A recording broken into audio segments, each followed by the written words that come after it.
Right now, somewhere on the floor of the Pacific Ocean, there is a creature that has never seen sunlight, has never felt warmth, and has never experienced anything other than cold and pressure and darkness. And it is thriving, not surviving, thriving, growing, reproducing, building an entire life in conditions that, by every scientific understanding we had before 1977, should have made life completely impossible.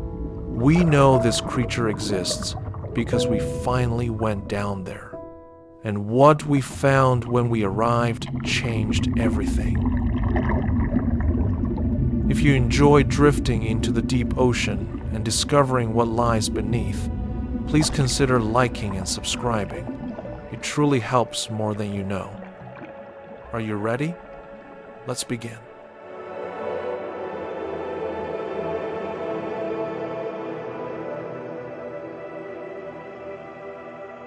For most of human history, the floor of the ocean was not a place, it was an idea.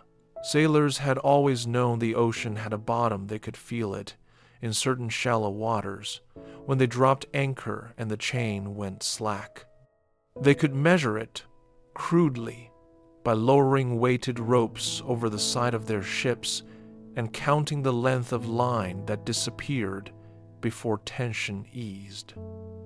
But they had never seen it. No human eye had ever looked at the floor of the deep ocean directly. It existed in the imagination, in the stories of sailors, in the calculations of mathematicians, but not in experience, not in memory, not in fact. What they imagined varied. Some believed it was smooth and flat, a vast plain of mud stretching uniformly from one continent to another. Some believed it was covered in the remains of every living thing that had ever died in the ocean above a cemetery of unimaginable scale, blanketed in the shells of ancient creatures and the bones of fish that had lived and died over millions of years. Some believed it was lifeless, a sterile expanse of cold and pressure where nothing could survive. Others imagined it teeming with creatures so strange and so removed from surface life that they would be unrecognizable to human eyes. The truth, as it turned out, was stranger than any of these imaginings. But arriving at the truth required solving problems that had never been solved before, engineering problems of extraordinary difficulty, logistical problems that strained the limits of what was technologically possible, and conceptual problems that required scientists to question assumptions so fundamental they had never thought to examine them. The first problem was pressure. The ocean is heavy. A column of seawater, 1 meter square and 1 kilometer tall, weighs approximately 1,000 tons. At the surface of the ocean, the weight of that water pushing down is what we call atmospheric pressure. 1 unit, 1 atmosphere, the baseline against which we measure everything else. Every 10 meters of depth adds roughly 1 more atmosphere. At 100 meters, the pressure is 11 atmospheres. At 1,000 meters, 100 atmospheres. At the deepest points of the ocean, roughly 11 kilometers in the Mariana Trench, the pressure exceeds 1,000 atmospheres. 1,000 atmospheres means 1,000 times the weight of the air pressing down on you right now, distributed across every square centimeter of surface area. It means that a human body, unprotected, will be crushed in seconds. It means that any air-filled space, lungs, ears, the interior of a conventional submarine would collapse instantly. It means that materials that are rigid and strong at the surface become brittle, that seals that are watertight at 1 atmosphere begin to leak at 50, that every component of any vehicle intended to carry humans to those depths must be engineered to standards that, when the first serious proposals were made in the early 20th century, were well beyond anything that existed. Building a vehicle capable of descending to the deep ocean floor was not a matter of scaling up existing submarine technology. It was a matter of rethinking the problem from first principles. A conventional submarine maintains a pressure inside.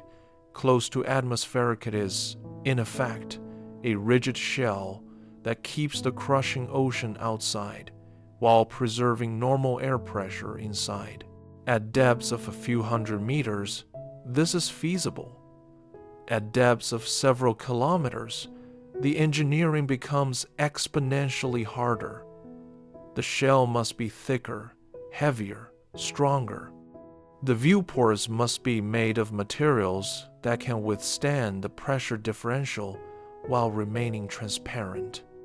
Every penetration of the hull for electrical cables, for mechanical controls, for sensors and cameras must be sealed against pressures that make conventional gaskets and O-rings inadequate. The pioneers who first attempted to solve this problem approached it differently. Instead of trying to maintain atmospheric pressure inside a vehicle descending to great depth, they proposed something more elegant and more strange. A vehicle that was, in effect, a steel sphere suspended beneath a large tank of gasoline. The gasoline, being lighter than water, provided buoyancy. The steel sphere, containing the crew, was small enough that its walls could be thick enough to withstand the pressure. Iron pellets provided ballast for descent. Drop the iron, and the vehicle rose. The gasoline needed no pressure vessel. It was essentially incompressible, and the pressure of the surrounding water passed through it without consequence. This was the bathyscaphe, the deep boat invented by the Swiss physicist Auguste Piccard, whose imagination had already taken him to the stratosphere in a pressurized gondola suspended beneath a hydrogen balloon. The same principle that had carried him upward, a lifting medium surrounding a pressurized cruise sphere, was adapted to carry him downward. His son Jacques would later pilot the Trieste, the most famous bathyscaphe ever built, to the bottom of the Challenger Deep in 1960, the deepest point in the ocean, in the company of U.S. Navy Lieutenant Don Walsh. That dive took nearly 5 hours to descend. They spent 20 minutes on the bottom. They saw through the thick plexiglass viewport the muddy floor of the abyss, and a small flatfish resting on the sediment, apparently unconcerned by their arrival. It was a triumph. It was also, in some respects, a dead end. The bathyscaphe was not a practical research tool. It was slow, difficult to maneuver, expensive to operate, and essentially incapable of the kind of sustained, mobile observation that ocean scientists needed to actually study the bottom. Piccard and Walsh could see that the floor existed, that life existed on it, that the pressure had not rendered the deep ocean completely uninhabitable. But they could not follow the flatfish, could not sample the sediment systematically, could not deploy instruments or collect specimens in any meaningful quantity. They could descend and ascend. Everything else was beyond the capability of their vehicle. What was needed was something different. Not a vessel designed primarily to reach a depth, but a vessel designed to work at depth, to move, to observe, to manipulate, to collect. This was the problem that occupied ocean engineers through the 1960s and into the 1970s, the problem of building a vehicle that could operate in the deep ocean as a true research platform, not merely as a demonstration that humans could reach the bottom and return alive. The Alvin was one answer to this problem. Built for the Woods Hole Oceanographic Institution in Massachusetts and launched in 1964, it was a different kind of deep-sea vehicle, smaller than a bathyscaphe, more maneuverable, designed not for record-breaking depth, but for useful work at depths of up to several kilometers. Its pressure sphere was titanium, machined to precise tolerances, capable of withstanding the pressure at several thousand meters of depth.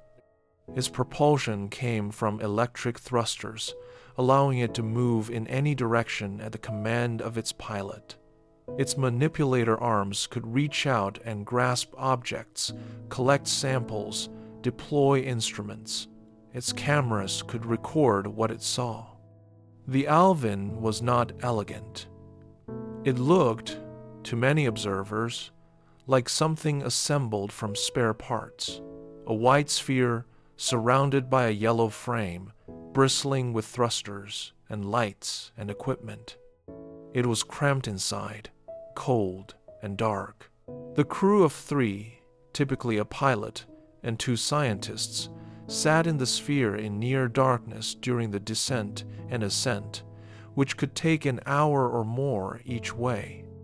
The viewports were small, the visibility limited by whatever lighting the vehicle could provide.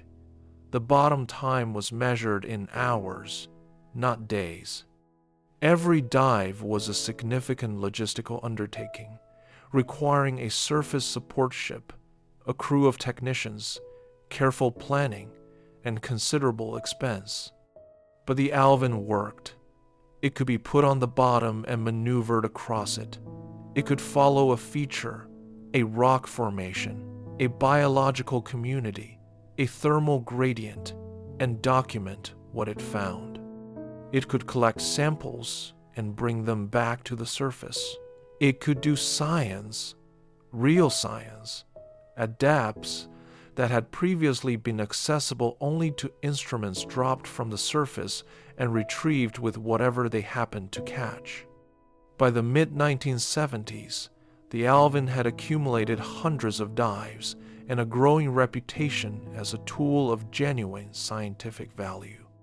Its operators had developed techniques for working on the bottom, for navigating in the featureless darkness of the abyss, for communicating with the surface ship above.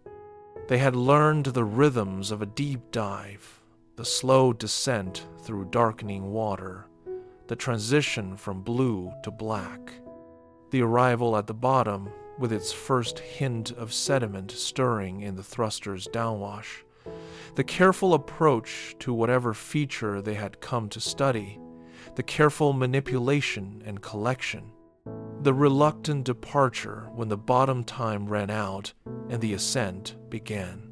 It was during one of these dives, in February 1977, that the Alvin arrived above the Galapagos Rift and changed everything. The dive had been planned based on geological surveys that suggested unusual heat flow in the area, more heat escaping from the seafloor than could be accounted for by the normal cooling of the oceanic crust. This suggested hydrothermal activity, seawater percolating down through cracks in the ocean floor, being heated by the underlying magma, and returning to the ocean carrying dissolved minerals and heat. Hydrothermal activity was known to occur on mid-ocean ridges, the chains of underwater mountains where the tectonic plates of the Earth's crust were slowly being pulled apart. It was a geological phenomenon, interesting to geologists, not expected to be biologically significant. The scientists who descended in the Alvin that day were geologists and geochemists. They were looking at rocks and water chemistry. They were not expecting a biological discovery. They were not equipped, in terms of their training or their expectations, to interpret what they were about to see. What they saw, as the Alvin settled toward the bottom of the Galapagos Rift, was shimmer in the water, the kind of distortion you see above a hot road on a summer day. The visual signature of water at different temperatures mixing. This was the thermal plume they had been looking for, the geochemical signal of hydrothermal activity. They moved the Alvin toward it, following the shimmer down to its source. And then they saw the animals, clustered around the cracks in the seafloor from which the warm water was emerging in an environment that should have been cold and dark and essentially lifeless, were organisms unlike anything the crew had encountered before. Tube worms, white tubes anchored to the rock, topped with brilliant red plumes that waved gently in the warm current rising from below. Clams of extraordinary size, their shells pale and their flesh visible where the tubes of the tube worms had not obscured them. Mussels, dense clusters of them, covering the rocky substrate around the vents. Crabs moving between the animals, white and ghostly in the beam of the Alvin's lights. The community extended for meters around each vent, dense and varied and apparently thriving. The crew of the Alvin did what scientists do when confronted with something unexpected. They documented it. Photographs, video, descriptions spoken into a recorder. They collected specimens, samples of the tube worms, the clams, the water, placing them in the containers mounted on the vehicle's exterior. They extended the dive as long as the battery and life support allowed.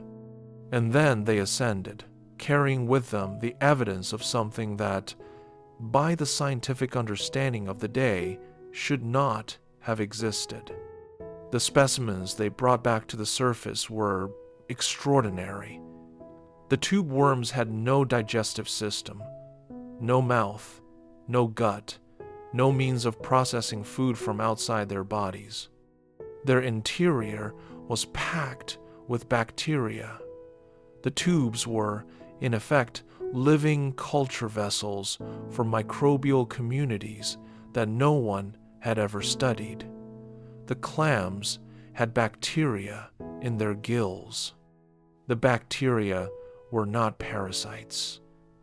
They were partners, symbionts, organisms without which their hosts could not survive. And the bacteria were doing something remarkable.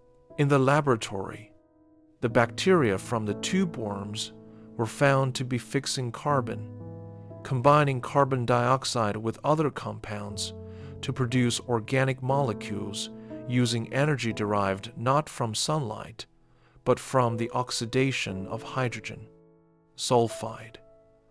This is chemosynthesis, the production of organic matter from inorganic compounds using chemical energy rather than light energy. It had been theorized, in abstract terms, as a metabolic possibility. No one had ever found an ecosystem that ran on it. No one had thought to look in the right place. The hydrogen sulfide came from the vents themselves, a byproduct of the reaction between seawater and the hot basalt below. Superheated water dissolving sulfur from the rock and releasing it as the water cooled on contact with the ambient ocean.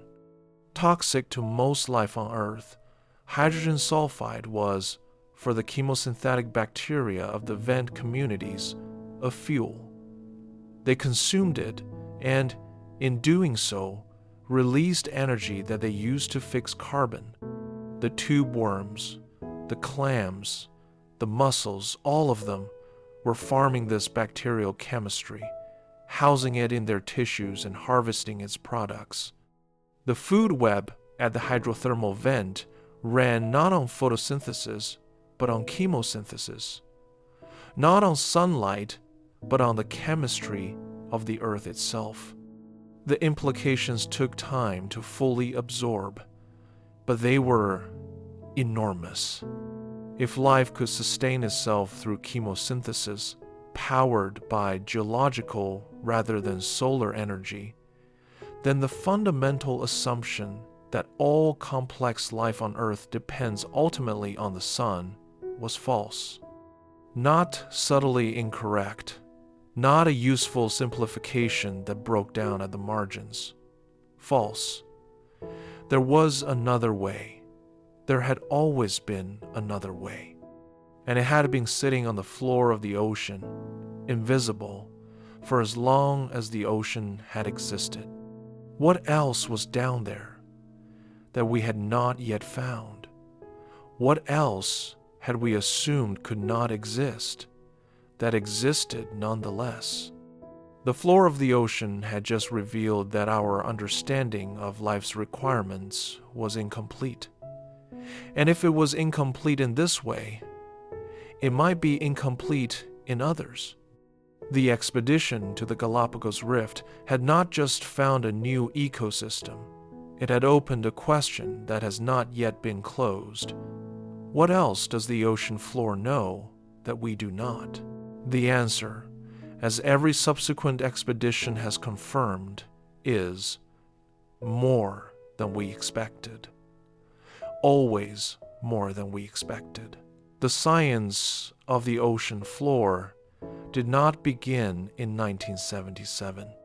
It began more than a century earlier aboard a British naval vessel that spent 3.5 years crossing the world's oceans and asking systematically what lay beneath them. The HMS Challenger departed Portsmouth in December 1872 with a crew of 243 men, a complement of scientists led by the naturalist Charles Wyville Thomson, and a mission that had no precedent in the history of exploration, to conduct the first comprehensive scientific survey of the deep ocean.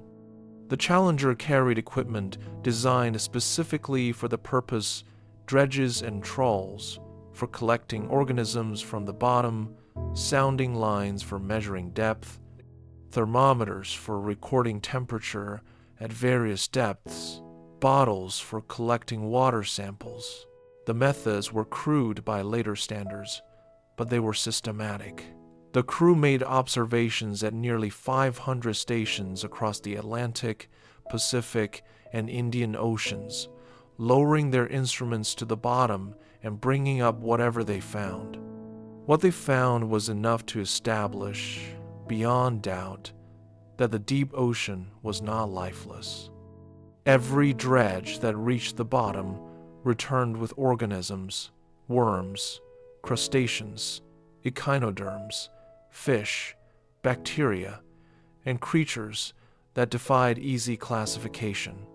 Some of these organisms were recognizable relatives of surface-dwelling species.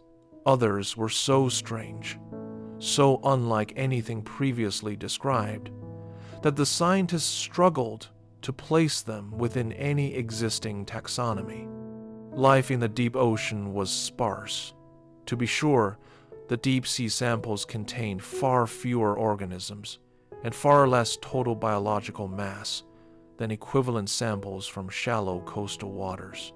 But life was there. The Challenger expedition established the basic facts of deep-sea biology that would hold in their broad outlines for nearly a century. The deep ocean was cold near freezing at the greatest depths. It was dark below a few hundred meters. The pressure increased with depth in the predictable way that physics required. Organisms lived throughout the water column, from the surface to the bottom, with diversity and abundance declining as depth increased. The bottom itself was covered with fine sediment, the accumulated remains of surface organisms that had rained down over geological time. The scientists of the Challenger expedition were not naive about the significance of what they had found. They understood that the deep ocean was a new world, incompletely explored, full of organisms and processes that science had barely begun to describe. But they operated within the conceptual framework of their time, and that framework had limits that they could not see past. The deep ocean, in their understanding, was an extreme environment, colder, darker, more pressurized than the surface world, but not a fundamentally different one. Life there operated on the same principles as life everywhere else. It required organic matter for food. It was sparse because organic matter was sparse at depth. It was strange in form because evolution had adapted it to strange conditions. But it was, at root, the same life, running on the same energy, following the same rules. This understanding was deepened, rather than overturned, by the oceanographic expeditions of the early 20th century. Better equipment allowed deeper sampling. Better taxonomy allowed more precise identification of the organisms collected. Better chemistry allowed analysis of the water and sediment. Each new expedition confirmed the broad picture the Challenger had sketched: a cold, dark, pressurized environment, sparsely inhabited by organisms that depended, ultimately, on the organic matter raining down from the sunlit surface above. By the mid-20th century, this picture had become settled science. Not everyone agreed on the details. There were debates about how far light penetrated, how sparse the deep-sea community really was, what kinds of organisms dominated at different depths. But the fundamental architecture of the understanding was not in dispute. The deep ocean was a kind of biological desert, sustained by what fell into it from above, shaped by extreme conditions that had forced extraordinary evolutionary adaptations on the organisms that lived there. The scientists who designed the oceanographic programs of the 1950s and 1960s worked within this framework. They studied the vertical migration of organisms, the daily movement of certain species from deep to shallow water and back, which helped them understand how organic matter was redistributed through the water column. They studied the sediment, its composition, its rate of accumulation, its chemical properties, to reconstruct the history of the ocean and the atmosphere. They studied the deep-sea organisms that were collected in nets and trawls, describing them, naming them, placing them in the evolutionary tree of life. All of this was valuable science. None of it suggested that the fundamental picture was wrong. The thermal anomalies that prompted the 1977 expedition to the Galapagos Rift were noticed by geophysicists, not biologists. The heat flow measurements that suggested something unusual was happening on the ocean floor were made by instruments designed to study the physics of the Earth's interior, not the biology of its surface. The scientists who first discussed what might be causing the anomaly thought about geological processes, the movement of tectonic plates, the chemistry of seawater interacting with hot rock, the fluid dynamics of hydrothermal circulation. The possibility that the anomaly might be biologically significant, that wherever hot water was leaking from the seafloor, there might be organisms living on the energy it carried, did not occur to them. It was outside the framework. This is how paradigm shifts happen in science. Not through a single crucial experiment that definitively disproves a theory, but through an observation that does not fit, that cannot be made to fit within the existing framework. The tube worms of the Galapagos Rift were such an observation. They were not a slight anomaly, a modest extension of what was already known, a finding that required only minor revision of existing theory. They were something categorically different. An ecosystem that ran on energy the existing framework said it could not use. In a place the existing framework said it could not support it. At a density the existing framework said was impossible. The scientists who processed the specimens from the 1977 expedition understood this. The biologists who analyzed the tube worms and found them full of bacteria understood this. The microbiologists who cultured those bacteria and demonstrated their chemosynthetic metabolism understood this. They were one after another confronted with the same conclusion. The rules had changed. Or rather, the rules had always been different from what everyone believed, and they had just found out. What is extraordinary, in retrospect, is how long it took.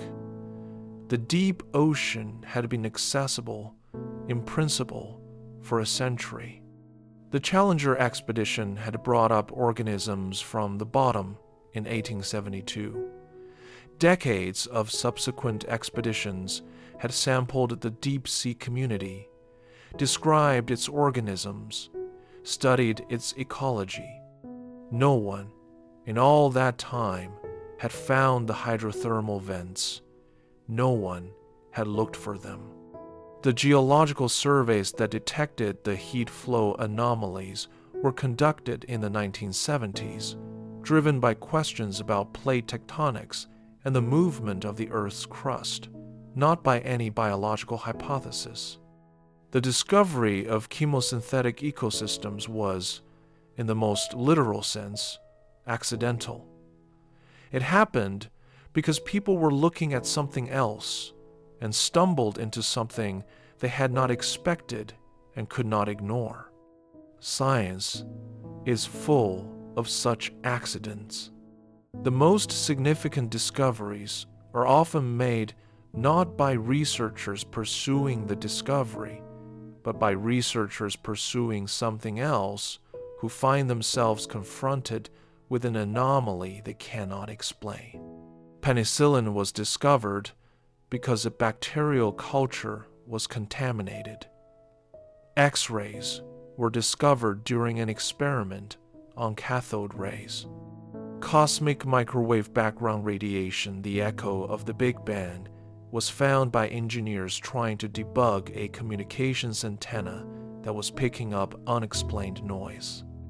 In each case, the discoverer had the intelligence and the intellectual honesty to recognize that the anomaly they had found was more important than the thing they had been looking for.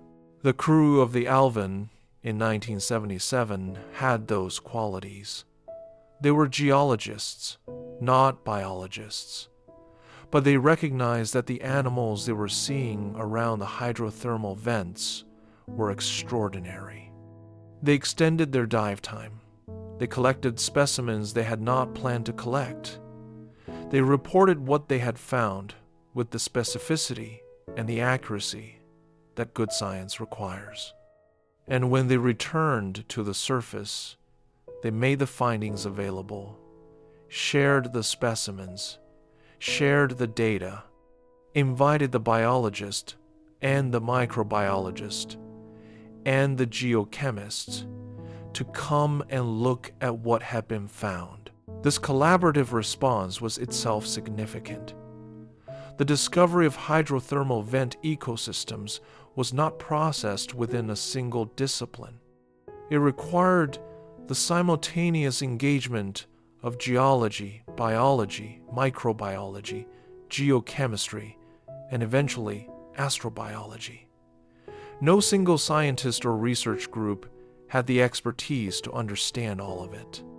The answer to what had been found could only be assembled from contributions across disciplines, from researchers who had to learn each other's language and methods and concepts in order to put the pieces together. That process took years. The first expedition to the Galapagos Rift vents took place in 1977. The chemosynthetic basis of the ecosystem was not fully established until the early 1980s.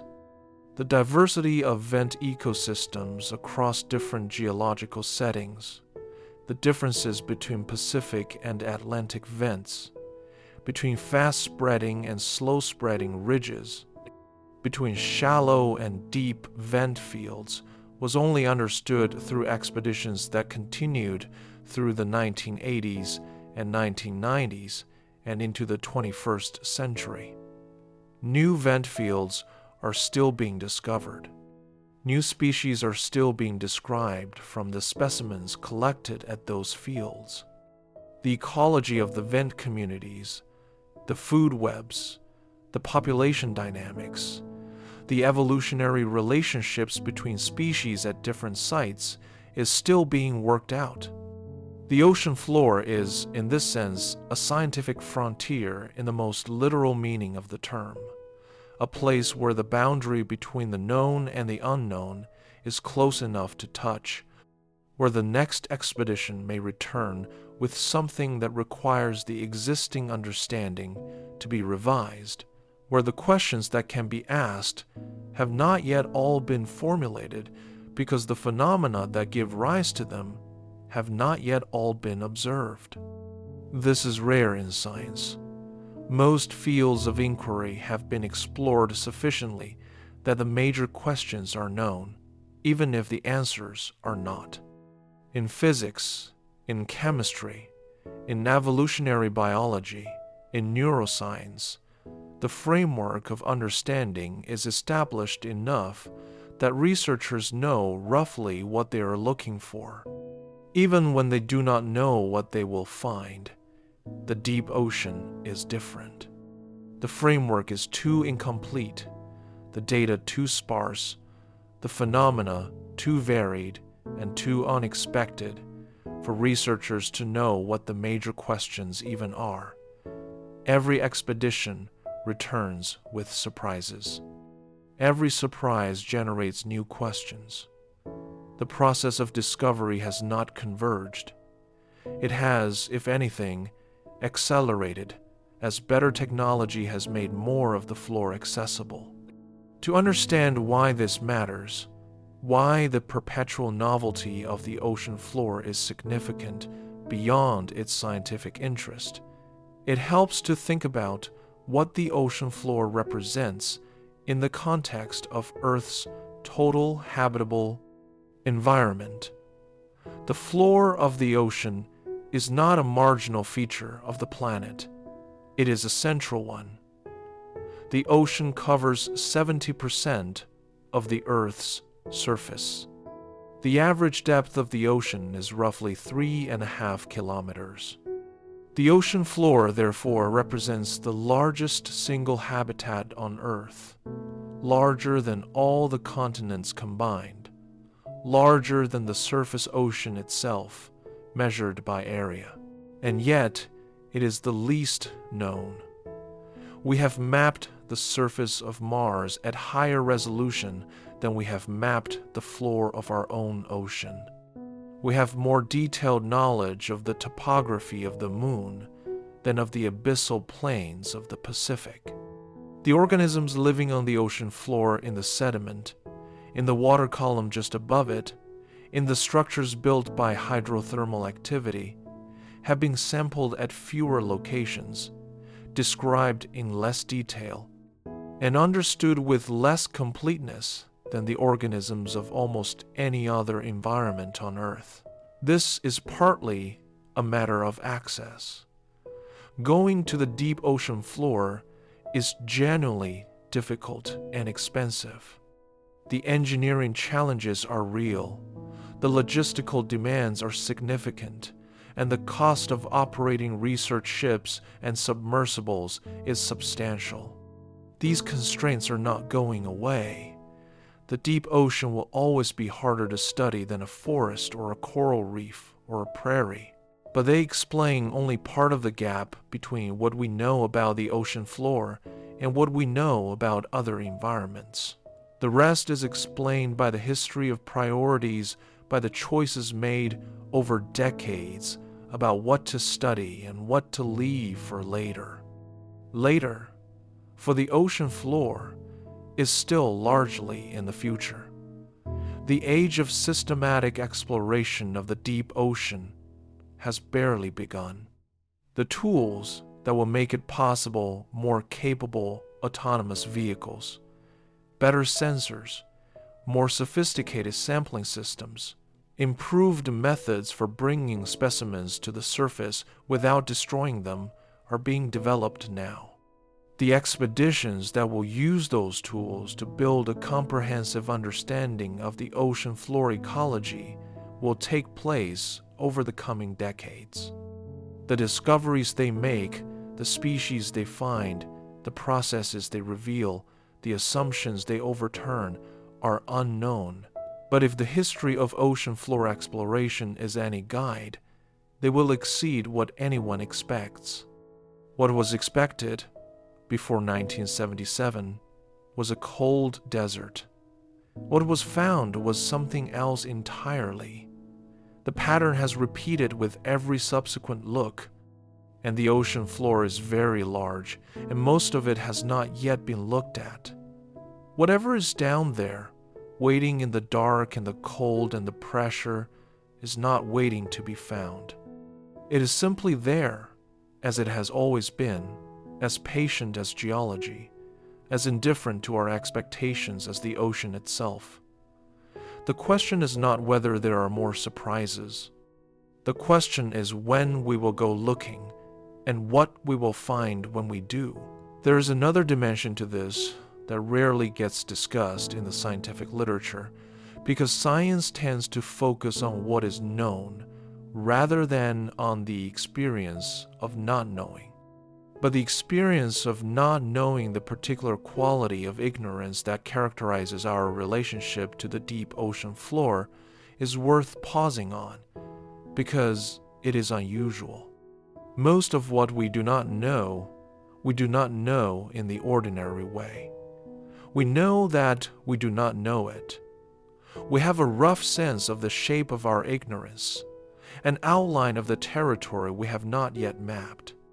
In medicine, we know that we do not fully understand Alzheimer's disease. We know what questions remain unanswered. We know what kind of answers we are looking for.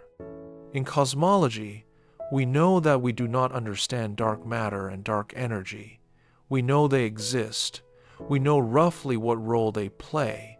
We know what kind of evidence would constitute a successful explanation. The shape of the ignorance is known, even when the ignorance itself is not yet resolved. With a deep ocean floor, the situation is different. We do not know what we do not know. The surface area is too vast, the sampling too sparse, the phenomena too varied for us to have a reliable map of our ignorance. We know that there are organisms we have not described, but we do not know how many or what kinds. We know that there are geological processes we have not observed, but we do not know how widespread they are or how important. We know that there are ecological relationships we have not detected, but we do not know how they are structured or what role they play in the functioning of the ocean as a whole. This is a specific and unusual kind of not knowing. It is not the not knowing of a puzzle with a known shape and missing pieces. It is the not knowing of a territory so large and so incompletely mapped that we cannot be sure the map we have bears any reliable relationship to the terrain it purports to represent. The hydrothermal vents were not on the map. They were not missing pieces in a known puzzle. They were revelations of a kind of phenomenon that the map had not even considered. When they were found, the map had to be redrawn not to fill in a gap, but to add a feature that no one had known to include.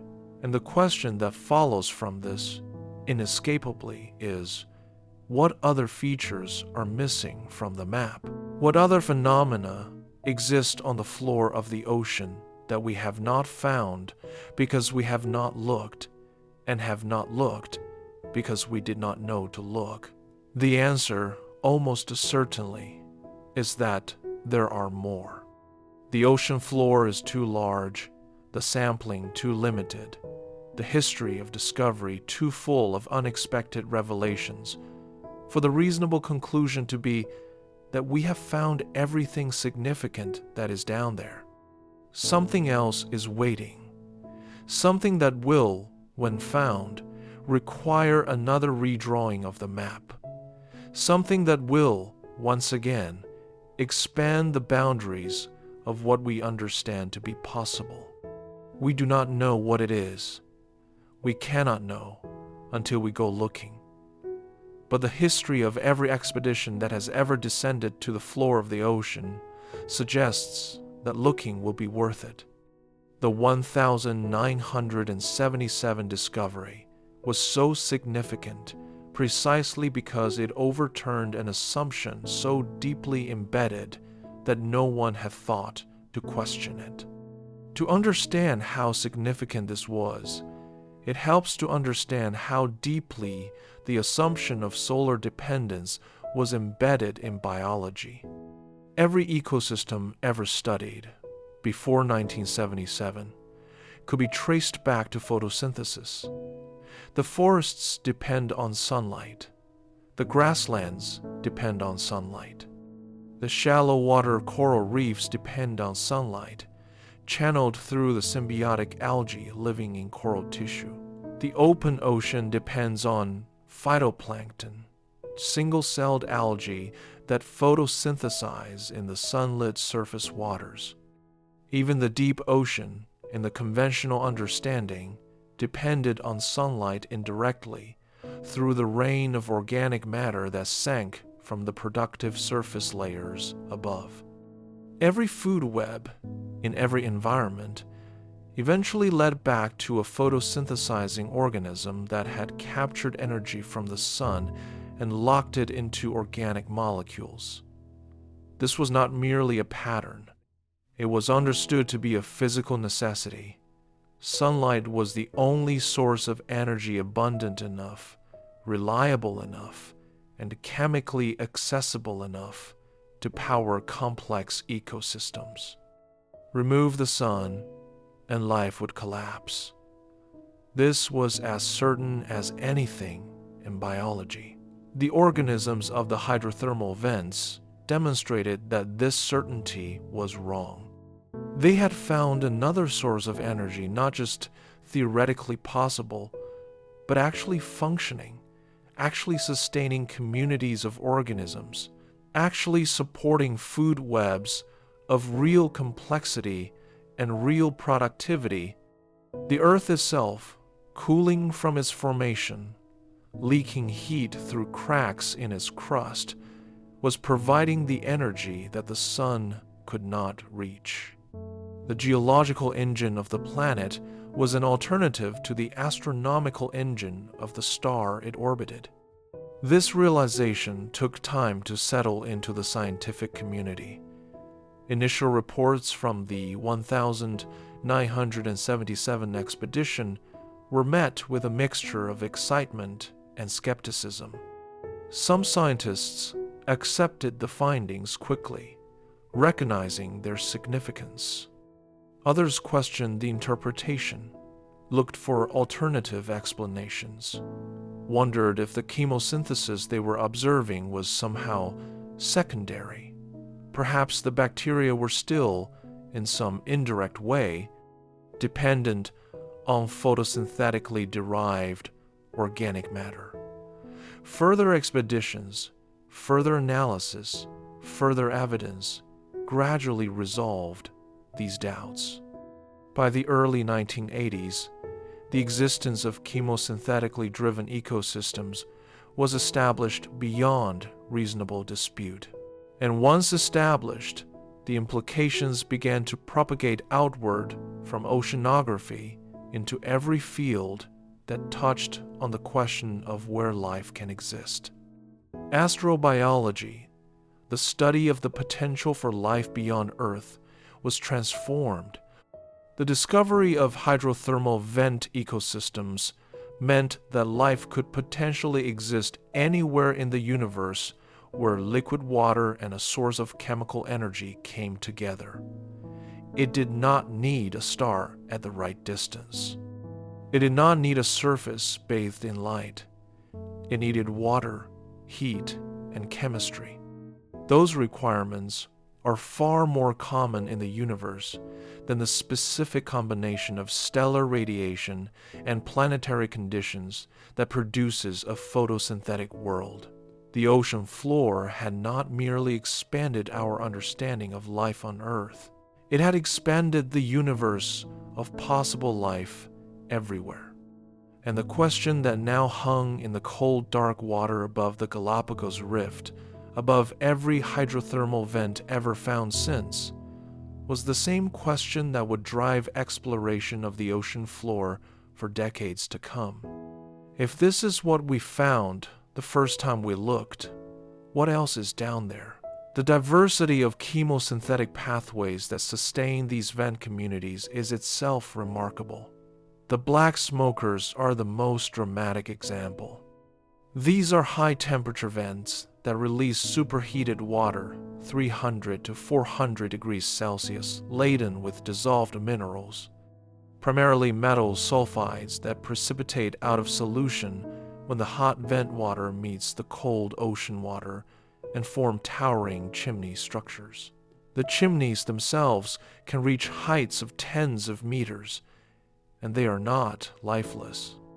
Bacteria have colonized the walls of the chimneys, living in the zone where the superheated vent water mixes with the cold ocean water, tolerating temperatures that exceed the thermal limits of every other known organism except certain members of the archaea. The archaea of the black smoker chimneys are, by some measures, the most extreme organisms on Earth. They have been cultured in laboratory conditions at temperatures above 120 degrees Celsius, well above the boiling point of water at surface pressure. Their proteins are stable at temperatures that denature the proteins of every other known organism. Their membranes are made of unusual lipids that remain intact at temperatures that melt the membranes of other cells. They are not merely heat tolerant, they require heat. Remove them from their high temperature environment, allow them to cool to ordinary biological temperatures, and they die. Finding life at these temperatures was not expected. The upper temperature limit for life, the temperature above which no cellular chemistry could function, was thought to be around 70 or 80 degrees Celsius before the discovery of black smoker archaea. The discovery pushed that limit upward by 50 degrees or more. And with each upward revision of the thermal limit, the range of environments in the universe that could, in principle, support life expands. Environments once considered too hot for life become candidates. The definition of the habitable zone, the range of conditions within which life as we know it can exist, gets larger with each discovery at the margins. Beyond the vents themselves, the hydrothermal activity influences a much larger area of the ocean floor. The plumes of mineral-laden water released by vents rise through the water column, sometimes for hundreds of meters, before spreading horizontally across the ocean. Along the way, the chemicals in the plume metals, sulfur compounds, trace elements, are processed by bacteria living in the water column, bacteria that are not confined to the vent ecosystems but are distributed throughout the ocean. These free-living chemosynthetic bacteria in the water column are not as productive or as concentrated as the bacteria in vent symbioses, but they are far more widely distributed, and their cumulative contribution to the ocean's carbon cycle is significant. The influence of hydrothermal venting on ocean chemistry extends to geological timescales. Over millions of years, the exchange of chemicals between seawater and the hot basalt of the ocean floor, the circulation of seawater through the crust, its heating and chemical transformation, and its return to the ocean as hydrothermal fluid has profoundly shaped the composition of the ocean. The concentration of sulfate in seawater, the ratio of magnesium to calcium, the abundance of certain trace metals that are essential for biological processes, all of these have been influenced by the cumulative effect of billions of years of hydrothermal activity on the ocean floor. The ocean is not a passive vessel containing whatever the rivers bring to it. It is an active system shaped by its interaction with the floor that contains it, and a floor is shaped by the ocean. The minerals precipitated from hydrothermal fluids accumulate on the seafloor around vent sites, building structures, the chimneys, the mounds of sulfide minerals, the crusts of metallic oxides that recorded the history of the vent activity. These structures are both geological archives and habitats. They tell the story of the vent's past when it was active, how hot it burned, what chemicals it released, and they provide the physical substrate on which vent communities build their lives. The chemistry of the rocks is the chemistry of the ecosystem. The history of the geology is the history of the biology. The tube worm colonies that live around a vent may persist for decades. The tube worms themselves can live for hundreds of years, growing slowly in the cold, sustained by their bacterial partners, building their tubes incrementally over lifetimes that dwarf those of most animals. When the vent dies, when the geological activity that drove it shifts or ceases, and the hot water stops flowing, the community it sustained begins to die with it. The tube worms, deprived of the hydrogen sulfide their bacteria need, cannot sustain themselves. The clams close their shells and wait, then die. The crabs and fish that preyed on the primary producers move on to other vents, following the chemical signals that indicate active hydrothermal activity elsewhere. But the dying of a vent is not simply an ending. It is also a beginning. The organic matter accumulated in the bodies of the vent community, the tube worm tubes, the clam shells, the bacterial biomass, the accumulated organic sediment does not disappear. It becomes available to scavengers and decomposers, organisms from the surrounding abyssal plain, adapted to the sparse, slow existence of a world sustained by marine snow from above, move in to exploit the sudden abundance. For a time, the dead vent site is richer in organic matter than the surrounding plain, and the community that forms there is richer than the surrounding community. It is a brief flourishing, measured in years or decades, before the organic matter is processed and the site returns to the quiet poverty of the abyss. This is the rhythm of the vent ecosystem establishment, growth, death, decomposition, and the slow return to ambient conditions. It is a rhythm measured in years and decades at the community level, but in millions of years at the geological level. As new vent systems form, and old ones die along the continuously shifting system of mid-ocean ridges that circles the globe, life at the hydrothermal vents is not stable. It is episodic, dynamic, perpetually responding to geological forces that operate on timescales far beyond those of any individual organism or any individual community. And yet, it persists. Despite the impermanence of individual vent sites, despite the difficulty of dispersal across the vast distances of the ocean floor, despite the extreme conditions that limit the organisms that can survive there, the hydrothermal vent communities have persisted for hundreds of millions of years. The lineages of the tube worms and the clams and the chemosynthetic bacteria extend far back into geological time. They have survived the mass extinctions that periodically reset the surface biosphere. They have survived the dramatic changes in ocean chemistry that have occurred over Earth's history.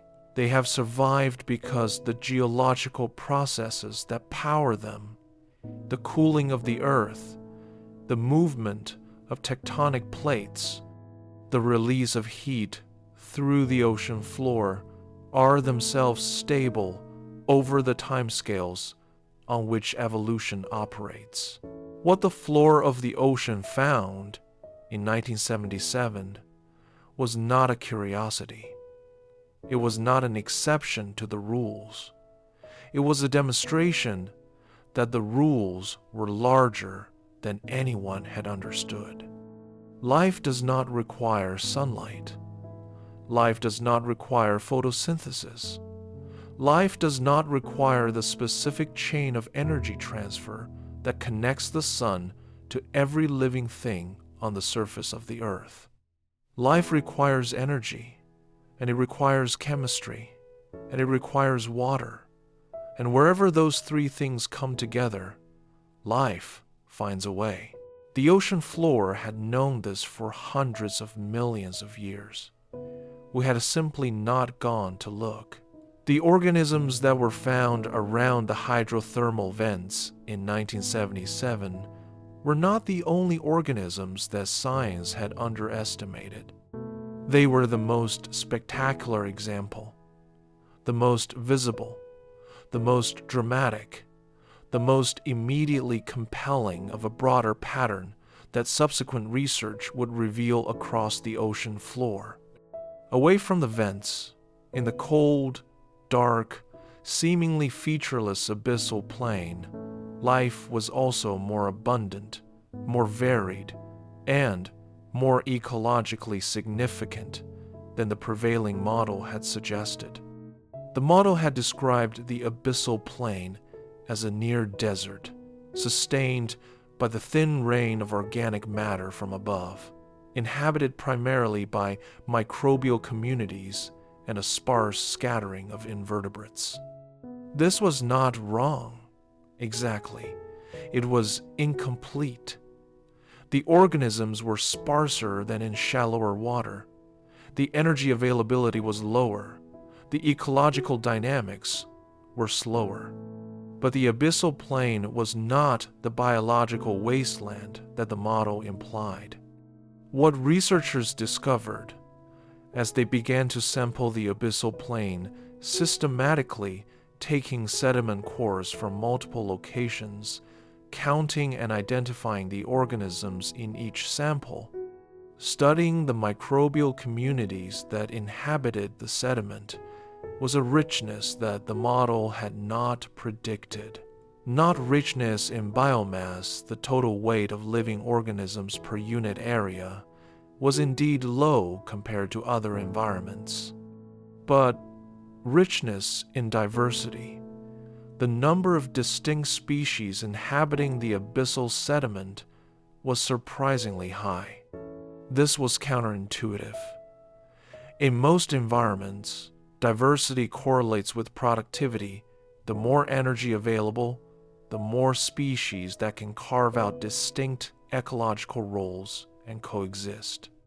The abyssal plain is the least productive large habitat on Earth. By the logic of the productivity-diversity relationship, it should be among the least diverse. But the sediment samples told a different story.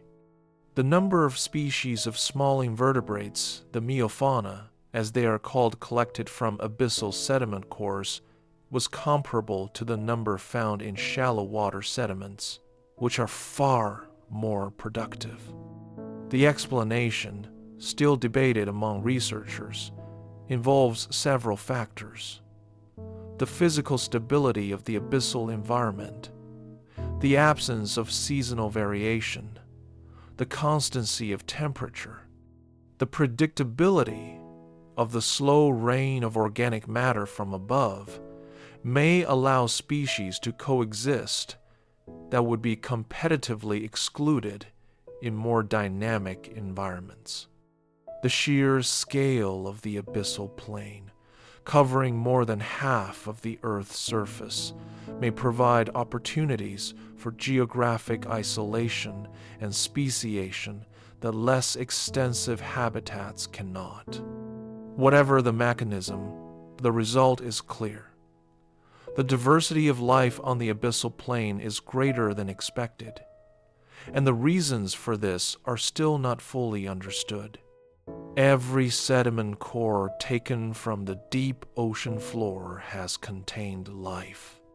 In every sample, from every location, at every depth, the analysis of the sediment has revealed bacteria and archaea, often in numbers that, while low by surface standards, are far from negligible. These organisms have metabolism so slow that detecting their activity requires instruments of extraordinary sensitivity. A single cell may divide only once every 1,000 years. The energy they consume in a decade may be less than a surface bacterium consumes in a day, but they are alive. They are maintaining their cellular integrity, processing organic matter, cycling nutrients, performing the biochemical work of life at a pace that matches their environment. And they have been doing it for a very long time. The sediment of the deep ocean floor is an archive of geological time, accumulating slowly over millions of years.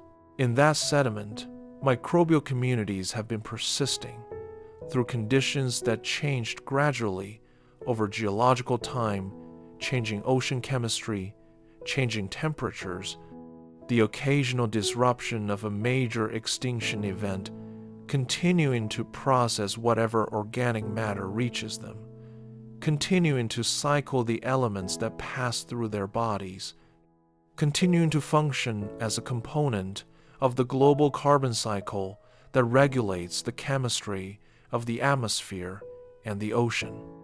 These are not spectacular organisms. They do not have plumes or shells or the dramatic adaptations of the vent fauna. They are invisible to the naked eye, detectable only through chemical analysis or microscopy, known primarily through the sequence of their genes rather than through any visible feature of their bodies. But they matter. They matter to the functioning of the ocean, which matters to the functioning of the planet, which matters to the persistence of the conditions that allow complex life, including us, to exist on the surface. The ocean floor is not a sideshow. It is not a curiosity at the margins of the living world. It is a major component of the Earth system, processing materials, cycling elements, regulating chemistry, sustaining its own communities, and connecting to the surface world through pathways that are only beginning to be understood. What happens on the ocean floor affects the ocean, and the ocean affects the planet. And the planet is the only place we know of where life exists. We finally reached the bottom. And what we found there was not nothing. It was not a desert. It was not the sterile, pressurized emptiness that the prevailing model had predicted. It was a world strange, slow, alien by surface standards, but a world nonetheless full of organisms that had been living their lives in the cold and the dark, indifferent to our existence, for longer than our species has existed, and we had barely begun to understand it. The tube worms and the clams and the chemosynthetic bacteria of the hydrothermal vents were not the only organisms that the ocean floor had been hiding. They were simply the most conspicuous, large enough to see, dramatic enough to recognize immediately as extraordinary, concentrated enough around the vents to be unmissable once the Alvin arrived. But the floor of the ocean is vast, and most of it is not near a hydrothermal vent. Most of it is the abyssal plain, cold, dark, pressurized, and sustained by the thin rain of organic matter drifting down from the sunlit surface thousands of meters above. And even there, away from the vents, the floor had things to show us that we had not imagined. Consider the sea cucumber, the holothurian. It is not a dramatic organism. It does not have jaws or teeth or bioluminescent lures or the architectural grandeur of a tube worm colony.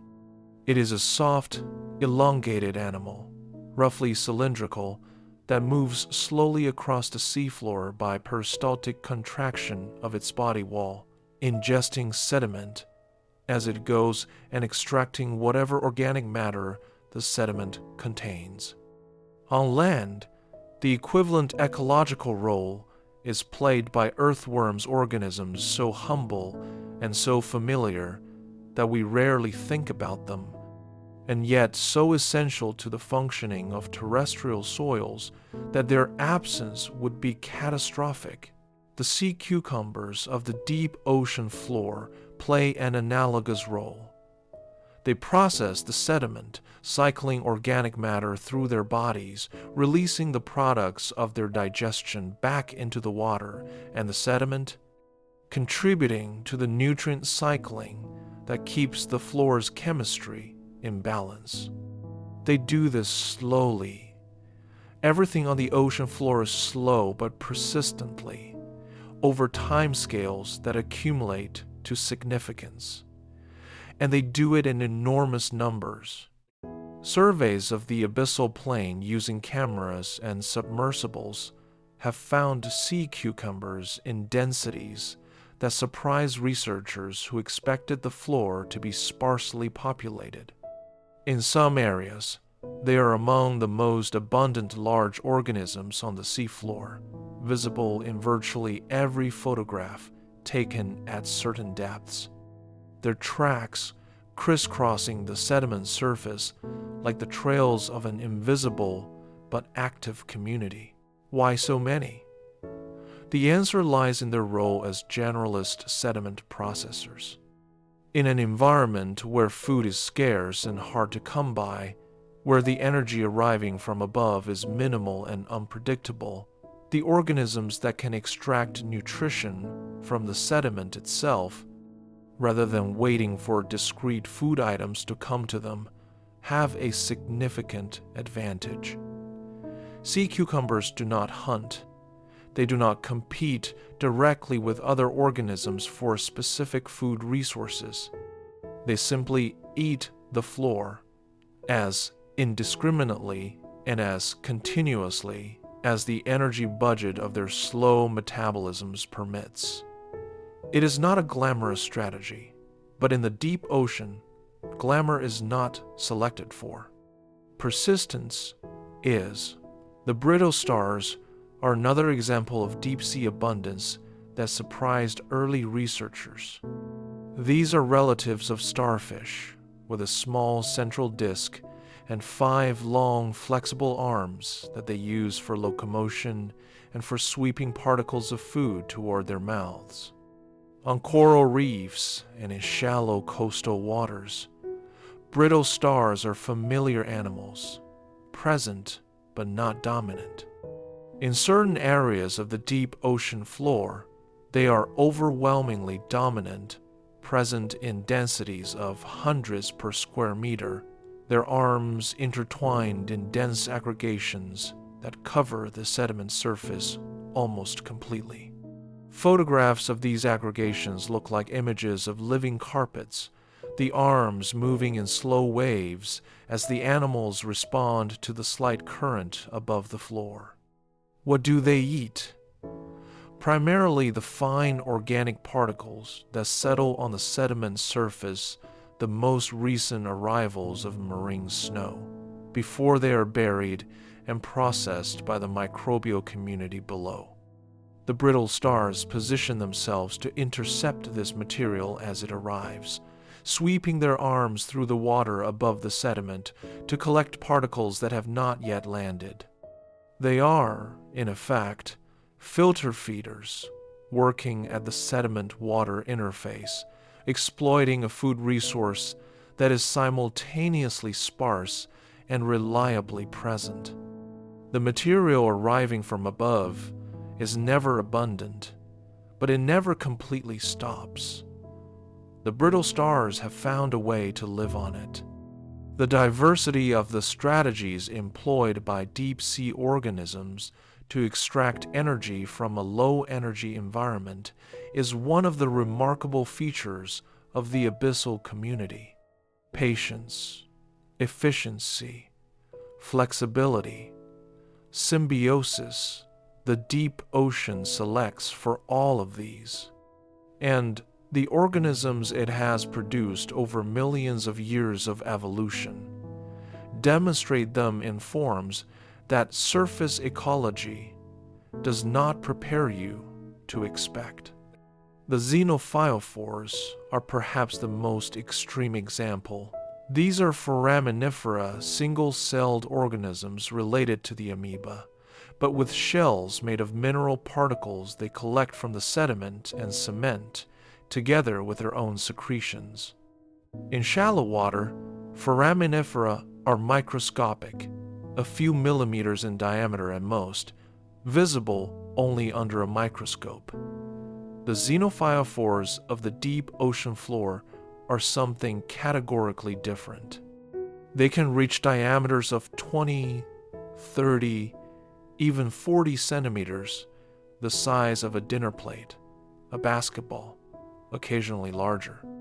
They are the largest single-celled organisms known to science, large enough to hold in both hands, large enough to see across a room. A single xenophyophore is a single cell, one nucleus, one cellular membrane, one unit of biological organization, living and functioning as a single entity, despite being larger than many multicellular animals. How is this possible? The answer involves, in part, the unique properties of the deep ocean environment.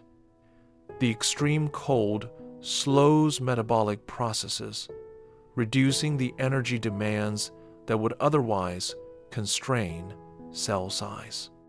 The high pressure, paradoxically, may help to maintain the structural integrity of large cells by compressing the cytoplasm in ways that prevent the kind of gravitational slumping that would occur in large cells at surface pressures.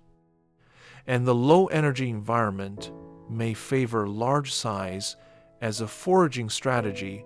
A larger cell can process more sediment with its thin covering of organic matter than a smaller one, and may be better able to bridge the periods between food pulses that characterize the abyssal environment. Whatever the mechanisms, the result is organisms that look, to human eyes, like no other form of life on Earth. The xenophyophore shells are intricate structures, networks of cemented particles, arranged in patterns that vary across species, some resembling fans or trees or abstract sculptures. They're not beautiful in any conventional sense, but they are extraordinary evidence that biology, given enough time and the right conditions, will arrive at solutions that no one would have predicted. And then there are the whale falls. The death of a whale is, in most ecosystems, an event of minor ecological significance. The carcass is consumed relatively quickly by sharks, by gulls, by bacteria, and the organic matter it contained is returned to the nutrient cycle in a matter of weeks. In the deep ocean, a whale fall is something entirely different.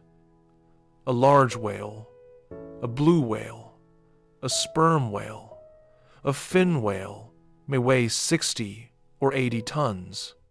When it dies in the open ocean and sinks to the floor, it delivers to the abyssal community a concentrated pulse of organic matter equivalent to decades of the normal background rate of marine snow accumulation.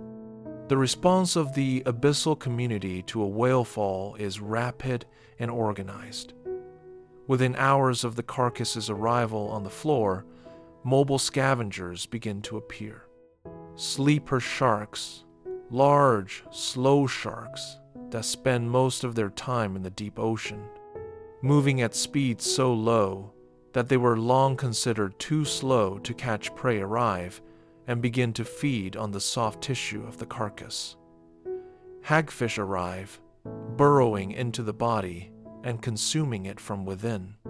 Other deep-sea fish and invertebrates move in from the surrounding plain, drawn by the chemical signals of decomposition diffusing through the water. In the first phase of whale fall succession, the mobile scavenger phase, the carcass may lose tons of tissue per day as the scavengers work.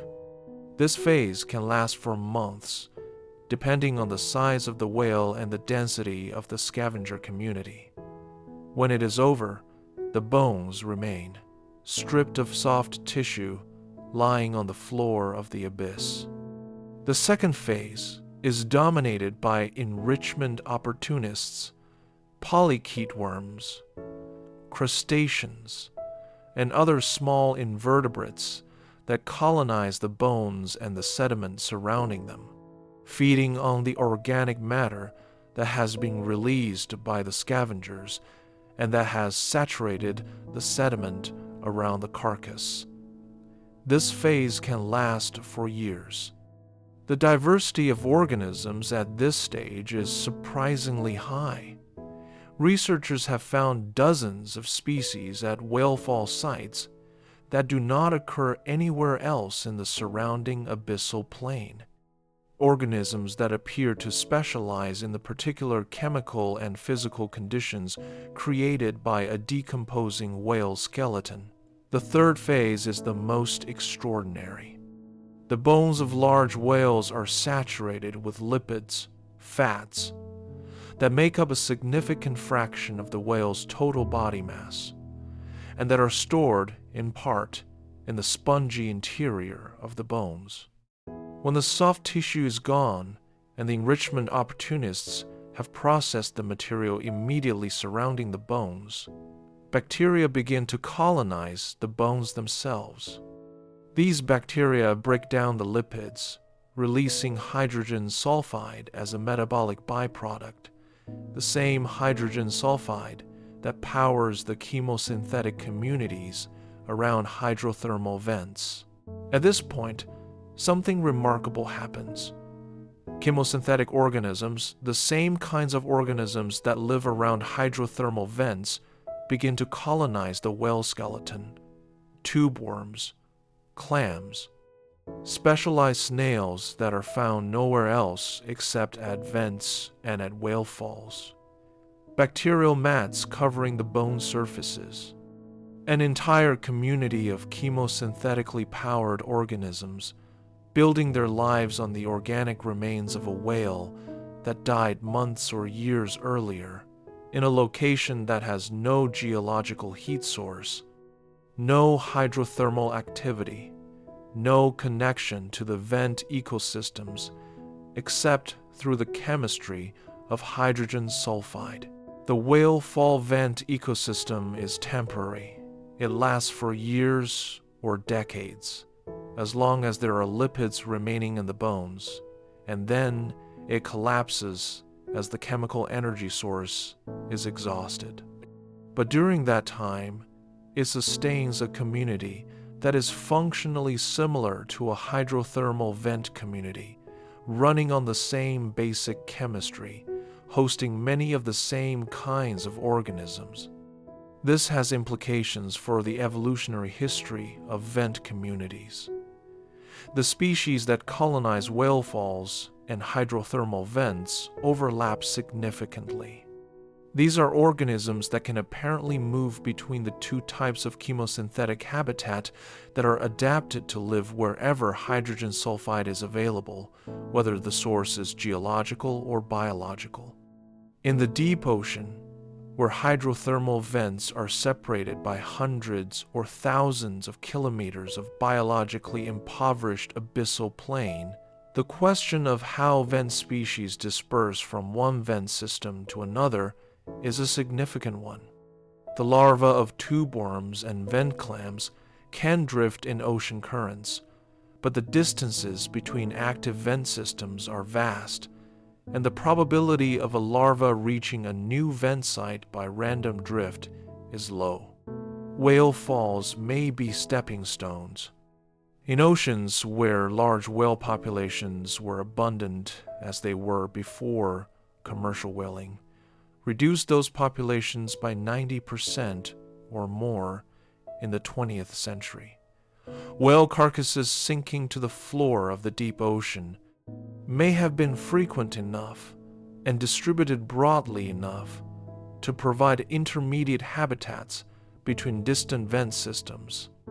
A tube worm larva drifting from a dying vent system might not be able to cross 1,000 kilometers of barren abyssal plain to reach the next active vent, but it might be able to cross 100 kilometers to reach a whale fall, establish a temporary population there, and produce larvae that could cross the next 100 kilometers to the next whale fall, and so on, hopping from one temporary chemosynthetic island to the next until it reached a permanent vent site where it could establish a lasting population.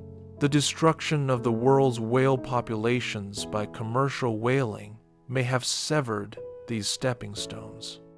The connectivity between vent communities, the flow of genetic material between populations at different vent sites may have been disrupted.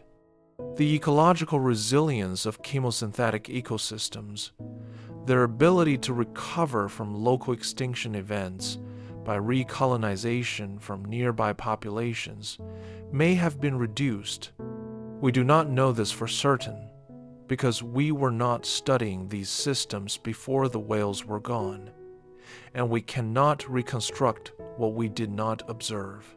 But the hypothesis is plausible, and its implications are sobering. The damage done to the deep ocean by commercial whaling may extend far beyond the whales themselves into the invisible ecology of the organisms that depended on whale carcasses as stepping stones across the abyss. This is, in a sense, the general lesson of the deep ocean.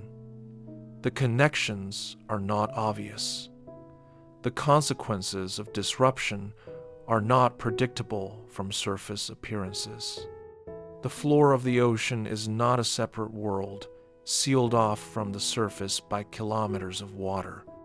It is continuous with the surface world, connected through the rain of organic matter from above, through the cycling of carbon and nutrients that links the deep ocean chemistry to the atmospheric chemistry, through the food webs that extend from the sunlit surface all the way to the floor, through the whale falls that carry the bodies of surface-dwelling giants to the chemosynthetic communities below. Everything is connected. The ocean floor knew this before we did. It has been demonstrating it, quietly, in the cold and the dark, for longer than we can easily comprehend.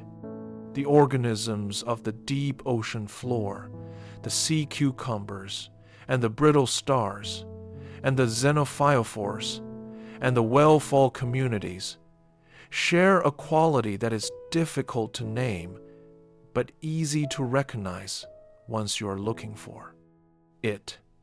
They are patient in a way that surface organisms are not. Their metabolisms are slow, their growth is slow, their reproduction is slow, their response to environmental change is slow. They operate on timescales that make the rhythms of surface life, the seasons, the tides, the daily cycles of light and dark irrelevant. The deep ocean has no seasons. It has no tides in the conventional sense. It has no light and dark. It has only the slow, continuous accumulation of sediment, the slow, episodic arrival of organic matter, the slow, grinding passage of geological time. The organisms that live there have been shaped by this environment over millions of generations. They do not hurry. They cannot hurry. The energy budget of the abyssal plane does not permit hurrying.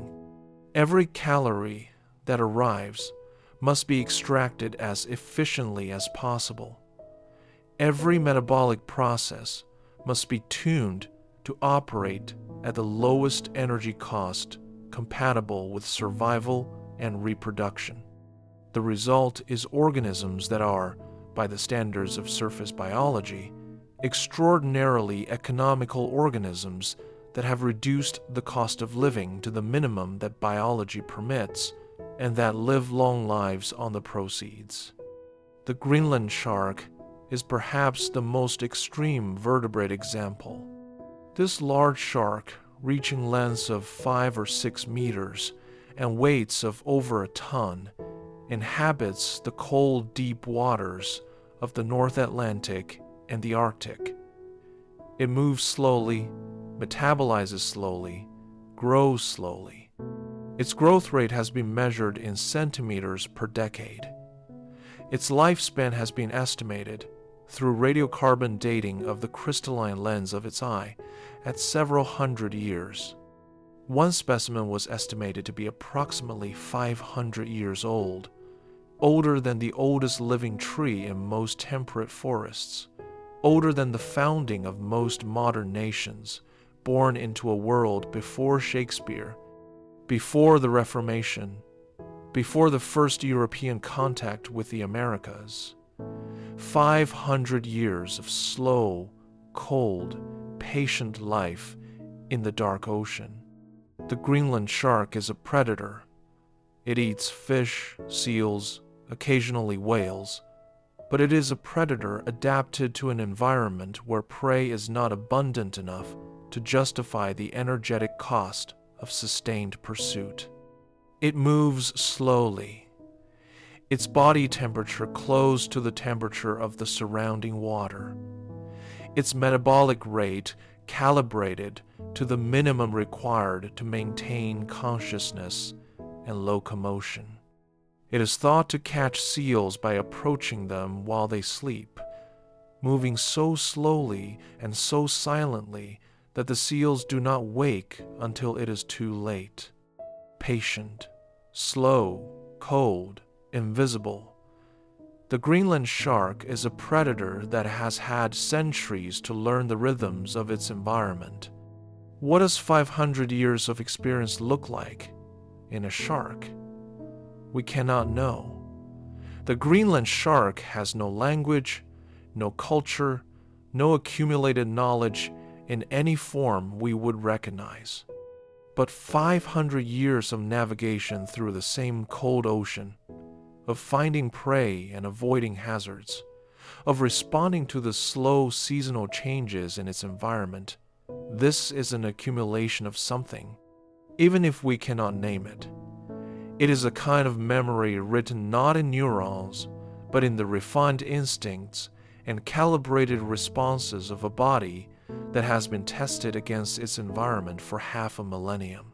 The deep ocean is full of such organisms whose lives unfold on timescales that make human lives seem brief, organisms that have been shaped by environments that have been stable for longer than our species has existed. They are not impressive in the ways that surface organisms are impressive.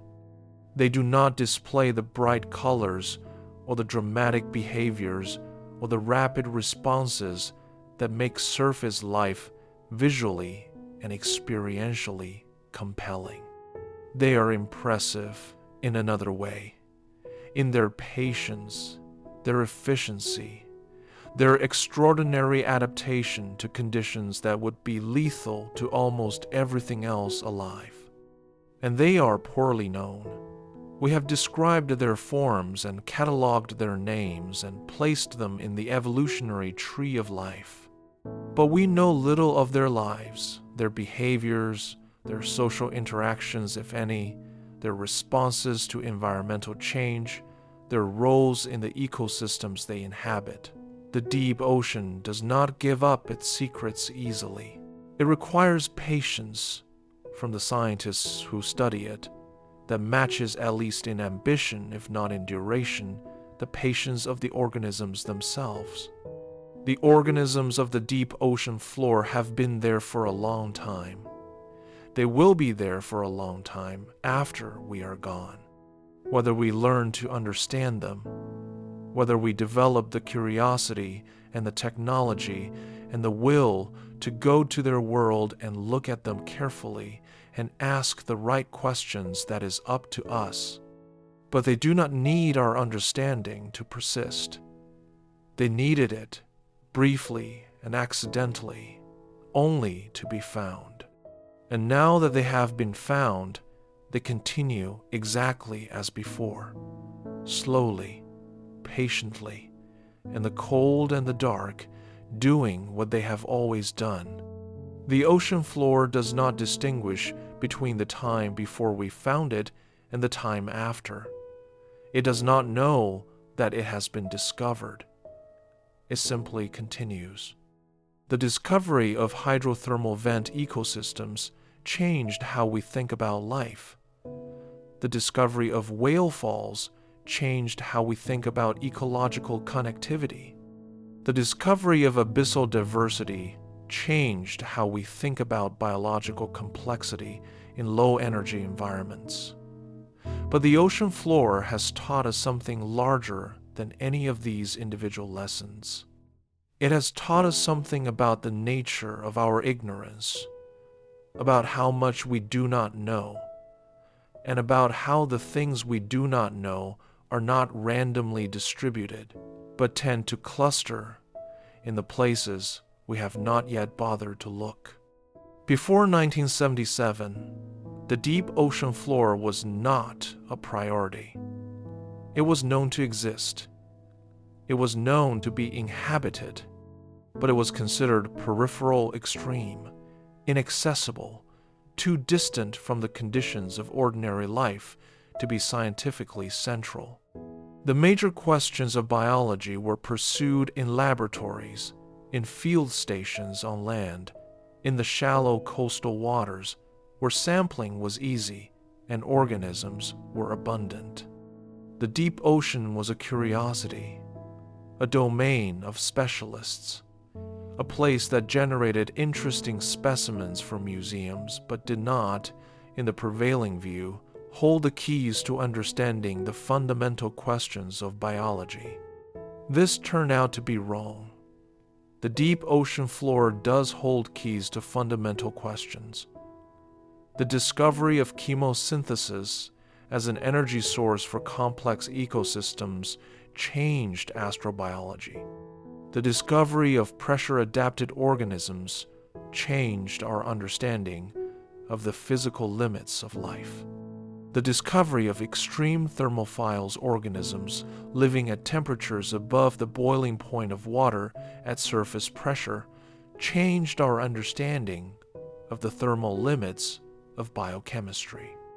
Every time we have looked at the deep ocean with sufficient care, it has told us something about life that we did not know and that we could not have predicted from what we knew before we looked. The carbon cycle is one example. The ocean absorbs carbon dioxide from the atmosphere, roughly a quarter of all the CO2 that human activity has released since the Industrial Revolution has been absorbed by the ocean. This absorption is critical to the regulation of Earth's climate. Without it, atmospheric CO2 concentrations would be significantly higher, and the warming of the planet will be more advanced than it already is. The ocean's capacity to absorb carbon depends, in large part, on the biological pump, the process by which photosynthetic organisms in the surface ocean fix carbon into organic molecules, and those molecules eventually sink to the deep ocean, carrying the carbon with them. The deep ocean floor is the endpoint of the biological pump. The carbon that sinks from the surface ocean and reaches the floor is, in geological terms, removed from the atmosphere for thousands to millions of years. It becomes part of the sediment, incorporated into the bodies of sediment-dwelling organisms, processed by the microbial communities of the floor, eventually buried under new layers of sediment accumulating on top. This buried carbon is one of the major long-term carbon sinks that have regulated atmospheric CO2 concentrations over geological time, keeping the Earth habitable for complex life. The microbial communities of the ocean floor, the bacteria and archaea living in the sediment, processing organic matter at rates so slow that their metabolisms are barely detectable, are essential components of this system. They determine how much of the carbon arriving from above is permanently buried and how much is converted back to CO2 and returned to the water column. The efficiency of this processing, the fraction of arriving carbon that ends up buried versus the fraction that is remineralized, affects the long-term trajectory of atmospheric chemistry. Changes in the deep-sea microbial community could, in principle, alter the functioning of the biological pump and the rate at which carbon is sequestered in ocean sediments. We do not know how the deep-sea microbial community will respond to the changes that human activity is making to the ocean. We know that the ocean is warming. The temperature of deep water is measurably higher than it was a century ago, as the surface warming caused by greenhouse gas emissions propagates slowly downward through the water column. We know that the ocean is becoming more acidic. The absorption of CO2 from the atmosphere is changing the chemistry of the water, lowering its pH in ways that affect the organisms that build shells of calcium carbonate. We know that the circulation of the deep ocean is changing. The patterns of water movement that carry heat and nutrients around the globe are being altered by the warming of the polar regions and the melting of ice. What we do not know is how the deep-sea community will respond to these changes. The organisms of the deep ocean have evolved in conditions of extraordinary stability. The temperature, the pressure, the chemical composition of the water have been essentially constant over the timescales of their evolutionary history. They are not adapted to rapid change. The question of whether they will be able to respond to changes occurring on decades-long timescales, rapid by geological standards, slow by human standards, is one of the most important unanswered questions in ocean science. And the answer matters because the functioning of the deep-sea community affects the functioning of the global carbon cycle, which affects the rate of climate change, which affects every living thing on the surface of the Earth. The ocean floor is not a separate world. This is perhaps the most important lesson it has taught us. It looks separate. It is deep. It is dark. It is inaccessible. It is inhabited by organisms that bear little obvious resemblance to anything on the surface. But it is connected to the surface by the rain of organic matter from above, by the circulation of deep water that eventually brings nutrients back to the surface where they fuel new biological production, by the carbon cycle that links the biology of the floor to the chemistry of the atmosphere, by the tectonic processes that drive hydrothermal activity and build the ocean floor that the rest of life depends on. Everything on the surface of the Earth depends, in some degree, on what happens on the ocean floor. The oxygen in the atmosphere depends on the biological pump that removes carbon from the surface ocean and allows more CO2 to be absorbed from the air. The productivity of the surface ocean depends on the nutrients upwelled from the deep. The stability of the climate depends on the ocean's capacity to absorb heat and carbon, which depends on the circulation of deep water and the functioning of deep-sea communities. The deep ocean is not peripheral. It is central. We simply did not know this until we went to look. The astrobiology implications deserve their own careful consideration. The discovery that life can run on chemical energy rather than solar energy, that the requirements for life are liquid water and an energy source, without any specification that the energy source must be sunlight, has transformed the search for life beyond Earth. Before 1977, the search for extraterrestrial life was focused almost exclusively on environments that received sufficient sunlight to support photosynthesis.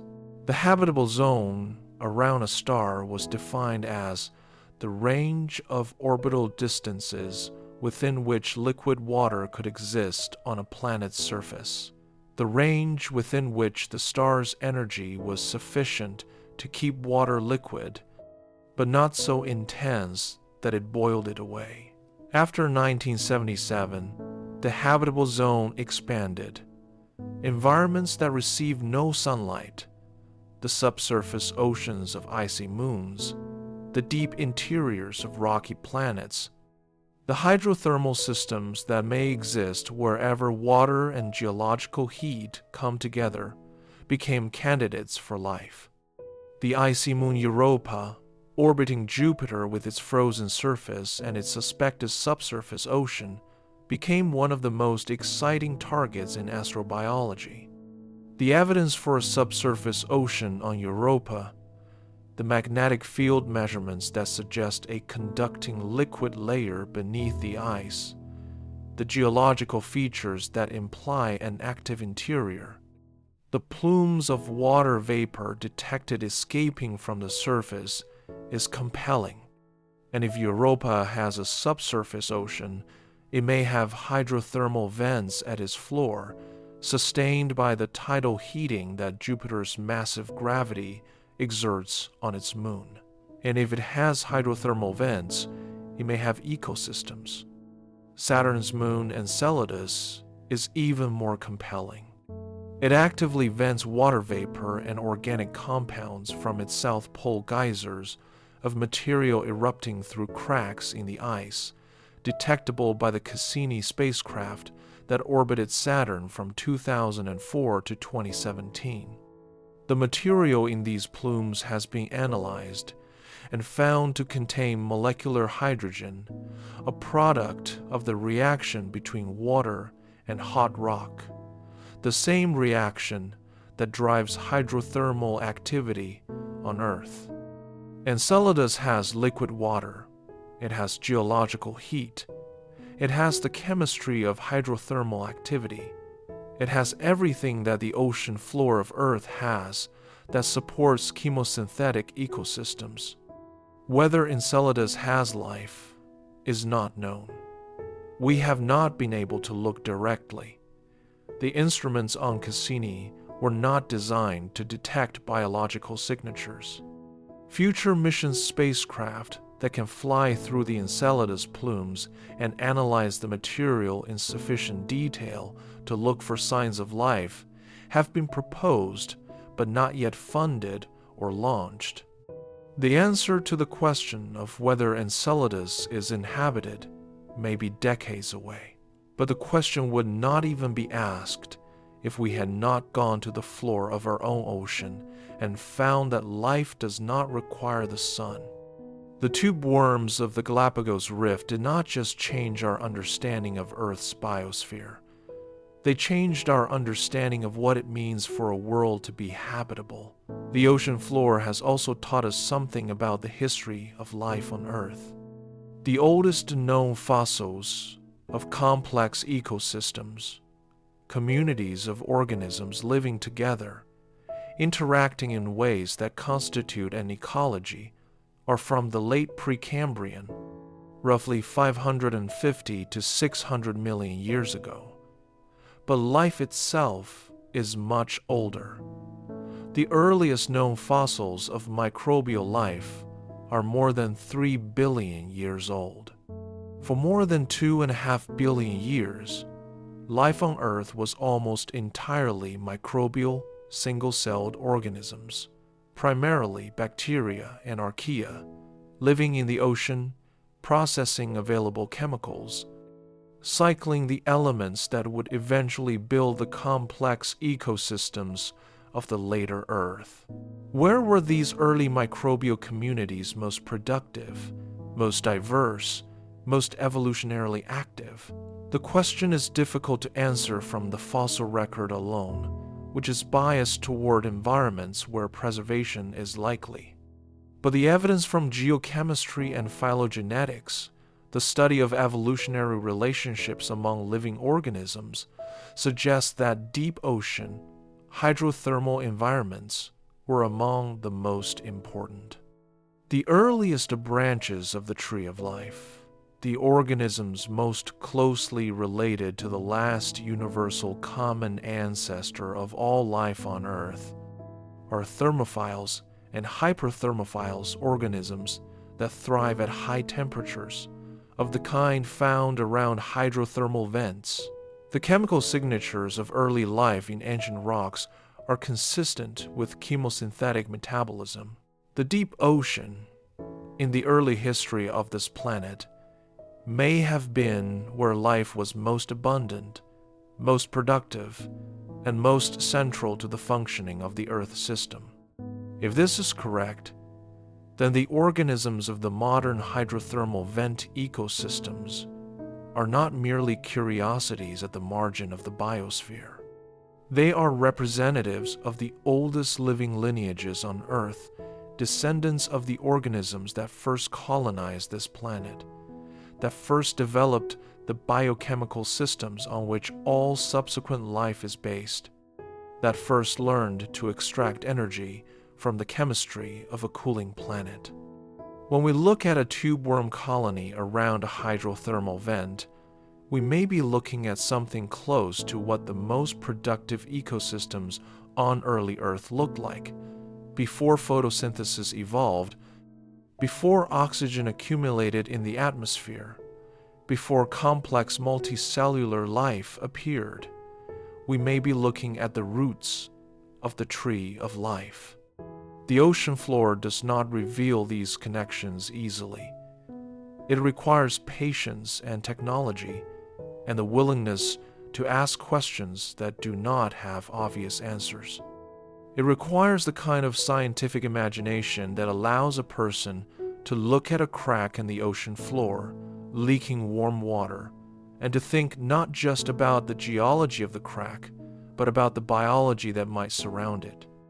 And not just about the biology that surrounds it, but about what that biology implies for the history of life on this planet and the possibility of life on others.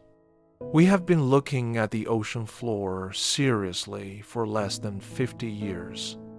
In that time, it has told us about chemosynthesis, about extreme thermophiles, about deep-sea diversity, about whale falls and stepping stones, about the connections between the deep ocean and the global carbon cycle, about the ancient lineages that may trace back to the origin of life itself. Every year of careful looking has produced discoveries that were not anticipated.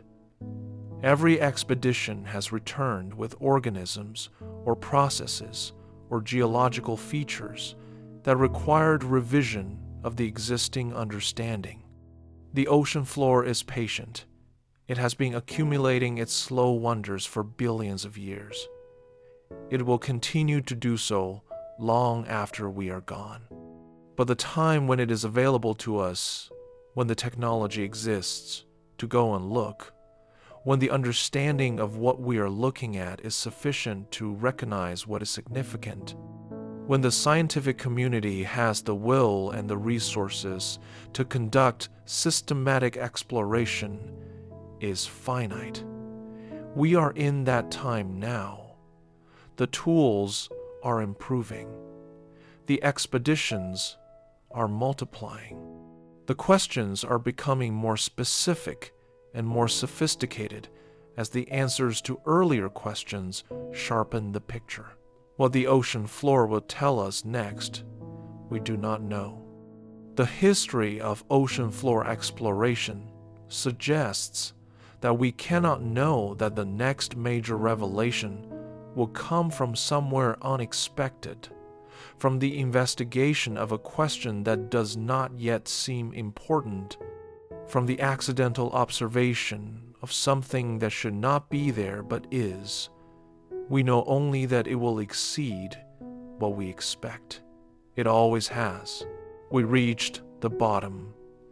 Nothing was what we expected, and the floor of the ocean is still there, patient and dark, and full of things we have not yet seen, waiting for the next time we come to look. There is something worth saying about the relationship between the unknown and the knowable, about what it means to be confronted with an environment as vast and as poorly understood as the deep ocean floor. In most areas of science, the frontier is visible from where you stand. The researchers working at the edge of knowledge in particle physics or genetics or neuroscience can see roughly where the edge is. They know what questions are open, what evidence is missing, what experiments would advance the understanding. The frontier is bounded, even if the territory beyond it is not fully mapped. The deep ocean floor does not offer this comfort. The frontier is not visible because the territory itself is not visible. We do not know what questions to ask about organisms we have not found. We do not know what processes to study in environments we have not observed. We are not working at the edge of a known territory and looking outward into the unknown.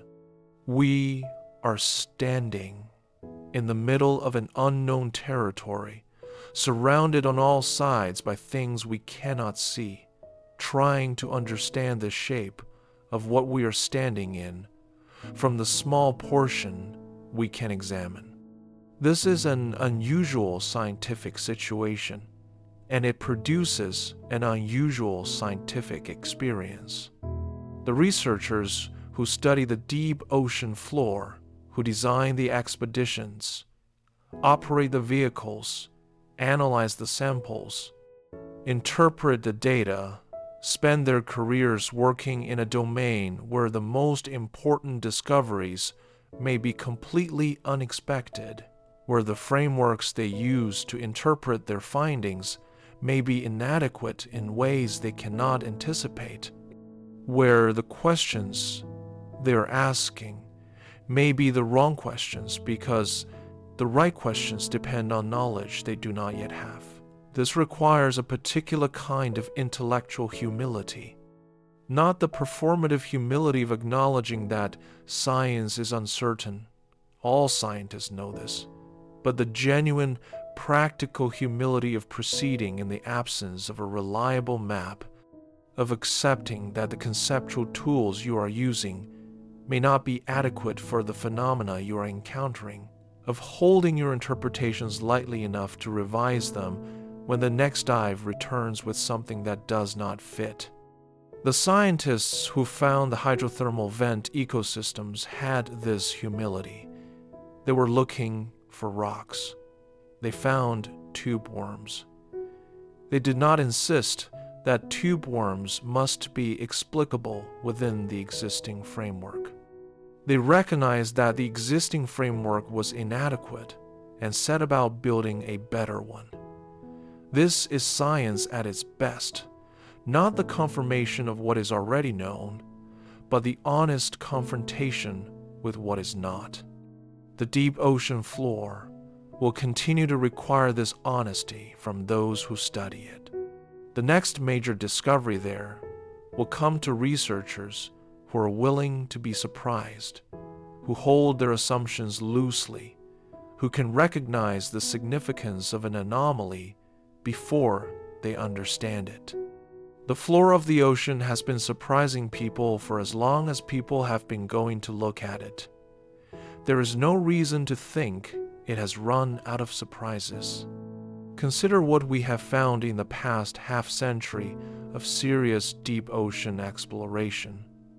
Chemosynthetic ecosystems, extreme thermophiles, whale fall succession, xenophile 4 giants, ancient microbial lineages in deep sediment, cold seep communities, powered by methane rather than hydrogen sulfide, the possible role of the deep ocean in the origin of life, the connections between deep sea ecology and global climate regulation. Each of these was unexpected. Each required revision of what was previously understood. Each opened new questions that are still being investigated. The pace of discovery is not slowing. It is accelerating as the tools available for deep ocean exploration improve. Autonomous underwater vehicles can now operate for days or weeks at a time, covering distances that would have required months of ship time with traditional methods. Their sensors can detect chemical gradients, temperature anomalies, biological signals with a sensitivity that was impossible a generation ago. The data they collect, acoustic surveys, water chemistry measurements, imagery of the seafloor, can be processed by computational methods that extract patterns invisible to earlier analysts. The ocean floor is becoming more accessible. Not accessible in the way that a forest or a coastline is accessible. Not a place you can walk into on a Tuesday afternoon and spend a few hours observing, but accessible in the sense that the tools now exist to conduct systematic surveys, to return to the same locations over time and observe how they change, to ask questions that require sustained observation rather than one-time sampling. The science that was barely possible 30 years ago is becoming routine. The science that is barely possible today will be routine 30 years from now. What will the ocean floor tell us over the next 30 years? The honest answer is, we do not know. The history of ocean floor science suggests that the most significant findings will not be the ones we are currently looking for. They will be the ones we stumble into while looking for something else, the anomalies that do not fit, the observations that require explanation, the organisms or processes or features that fall outside any existing framework and demand that a new one be built. The ocean floor is patient. It'll wait for us to come and look.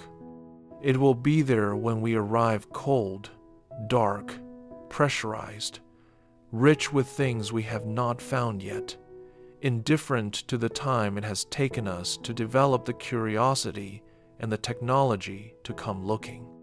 It does not need our attention to persist, but we need its attention to the information it contains, the processes it governs, the history it records, the lessons it teaches about where life can exist and what it requires to understand the planet we live on.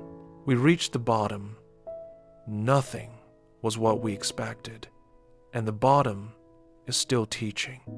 If this journey moved something in you, consider subscribing to Sleep on Deep. Every week, we descend a little further.